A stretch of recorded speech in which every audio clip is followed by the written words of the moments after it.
Meghan Markle knows she has to act like Kate Middleton to win the nation over after a string of controversial bombshells about the British royal family.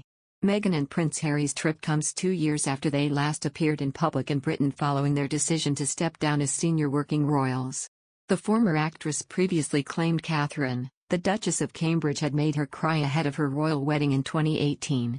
Former Real Housewives of Cheshire star Deborah Davis said Meghan is too much of a narcissist to try and rebuild her relationship with Kate. She added, "I think that Harry sold it to her as, look, you know, this is an ideal opportunity to get back in with the British public, they are going to love you, just act a bit more like Kate does." At the end of the day, she's an actress. I think he sold it to her on those lines. It was interesting to see the other day, a photograph was published. She was wearing a dress that was by one of Kate's favorite designers.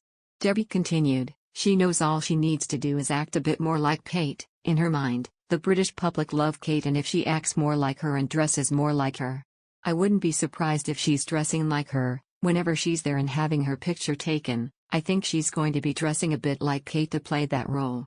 She also said she believes Meghan will be seeing her visit as a giant publicity stunt, explaining, "It's as plain to see as the nose on your face what's going on behind the scenes."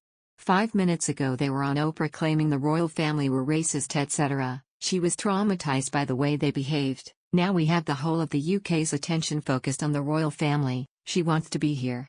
Another news, the Duke and Duchess of Sussex skipped out on both the Platinum Jubilee party, the pageant, and the Epsom Derby over the bank holiday extravaganza. Instead, the couple made only one public appearance, at the Thanksgiving service held at St. Paul's Cathedral on Friday. They also visited the Queen last so she could meet her great-grandchild and namesake Lilibet, who she had not yet seen, as well as releasing a picture of the 1-year-old. As they arrived at the church, Roya Nikkah, the Sunday Times royal editor, claimed that the Queen was absolutely determined that they should be here. By the sounds of it, they have had a very warm reception. Despite receiving a round of cheers from royal watchers camped outside the London landmark, the Duke and Duchess were seemingly relegated to the second row during the service. Speaking on the Royal Beat talk show, Hugo Vickers, a royal biographer, commented, "I think everybody behaved well in public and it makes it easier to behave well in private." It was the first public appearance in the UK since the couple and their family moved to America in March 2020. Mr. Vickers claimed Prince Harry must have gone back home, feeling very depressed at what he has given up. He added the Duke handed back his title as Captain General of the Royal Marines when he stepped down as a full-time royal. At the Jubilee pageant, the Royal Marines were out in force, which would have been an uncomfortable reminder of what he once had, Mr. Vickers said.